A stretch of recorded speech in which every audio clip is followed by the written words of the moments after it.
Hello mayam. Sini khoi ngasi ka den di le rai do bazar dagi asi komla di cha khre ani ka hawri ni season ki pot ni na sina apple asi ne pitha do ni pitha se anoba dukan ang khak ne hangi hangami ba mane newly established mane ahan ba dukan ching anoba sing ne ke ne moi pitha asamis ki mane lobna achapo jing do til pitha laddu gila pitha hukan pitha hai mayam le ba do asi sina pure jumgi jum mane jo homemade ne ba machine na sa ba na te si se adu asigi pitha se su le re aina se tore se ke gi no khobra hojik ne pitha se packet amada ne more than 60 rupees ore ba jaga jaga khara 70 80 le re 120 bo oi ba le ba si da ano ba hang ba dukan ni na ne asi si ne akhoi na le re se lupa jang khai ni ba si se tara khak challi si ga haw bani si pot se manung da moi gur do chini angang ba gur du ga jubi ga hapane ba edi jubi na smai to na hawri mi khara na til thoiding gi su to ne ya ba si se joli ya ba ani khak joli thoiding ga chini angang ba ga to ga mane gur ga to ga manung da hap ya ba si si ga to ai thoiding gi do pam de he ge king ba su jaw re ya ba thoiding gi do maku su moi phajana khok to ba su jaw re thoiding gi do jum da hawri di ke su kai de asina jubi ga chini angang ba ga ni si se chaning muna di lore do je char roi ge chak cha dro bani na si chi sangu mu thak pa haw ni se miyam se sa na ne hawra cha ba so haw bani si se to si lai re ngasi gi akhoi gi pa ke ha tare chat lo ba gi tho ba gi acha pot le ri ba acha pot ai da pomla so ki haw re season gi si do ni da mayam da ina sum share to ning na torok pani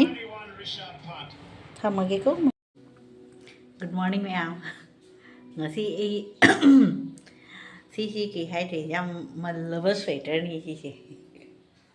school ki sweater ni si akhoi ai upang pa akhoi bungo ai lo akhoi nupi anta nupa ma yaw re ba ai makha da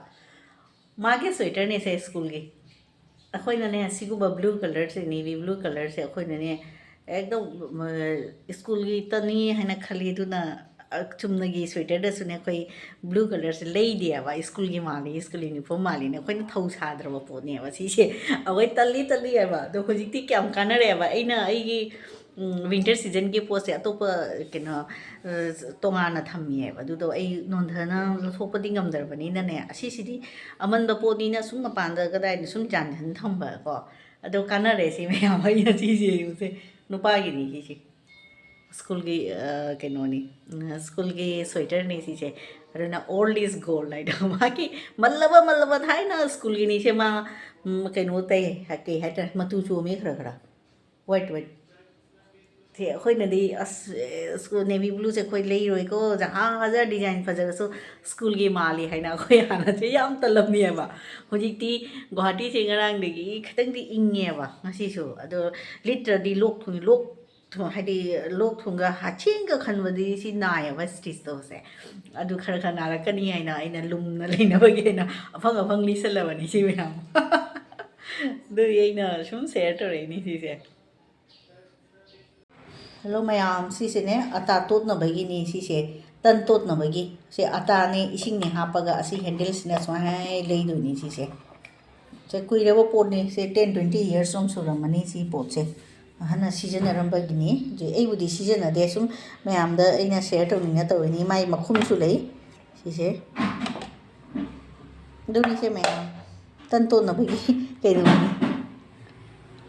कोन हाय तारे ma'am खोदी सिसे हैना कौरी से पूरा लीरे हैना की मरु से ऐना लोथोगा सिगे खरा थम्मीबा है मुक चहीदा अमु थाजनगे ना सिनी ऐ सुकोई खंगमदे अखोई स्वाय मचू की लेतरने हैना से कंगेबा पांबी दो कंगे दो फुक्तोत खरे तो माई मरु से मनुंग द मरु लेरमी बस माई अकंगबा सी मरु सिना मो आइमो थागे अखोदी केनोना सुम चराना थागिबने बा केनो से हैना से सी मरु से अना से प्रिजर्व तो थमगनी सी अना लो खोक्तो ए मरु लेबा अपानबा सी खक पालमी खरदी नौरी अतैदी लीरे से लीना पूरा केलेबा दो सी मी खरदी से जेली दमाई सो चानरमी माक से खर केनो ओइदा सीदी पूरा कंगे कंद्रिङैदा दुना हुजिक असे ꯁꯤꯂꯣ ꯁꯧꯒ꯭ꯔꯤ ꯀꯧꯅꯕꯗꯨꯅꯤ ꯁꯤꯁꯦ ꯃꯤ ꯃꯅꯤꯄꯨꯔ ꯃꯤꯅ ꯁꯧꯒ꯭ꯔꯤ ꯀꯧꯕꯗꯣ ꯁꯧꯒ꯭ꯔꯤ ꯀꯧꯔꯤ ꯑꯩꯈꯣꯏ ꯁꯤ ꯍꯩꯅꯥ ꯀꯧꯔꯤ ꯑꯁꯤꯒꯤ ꯃꯔꯨꯁꯦ ꯁꯨꯃꯥꯏꯅ ꯇꯧꯔꯤꯁꯦ ꯃꯌꯥꯝ ꯑꯩꯁꯦ ꯊꯥꯅꯤꯑꯕ ꯃꯔꯨꯁꯦ ꯑꯗꯨꯅ ꯂꯧꯊꯣꯛꯏꯕ ꯈꯣꯛꯇꯣꯛꯑꯒ ꯅꯨꯡꯁꯥꯗ ꯉꯥꯏꯍꯥꯛ ꯐꯧꯔꯤꯕ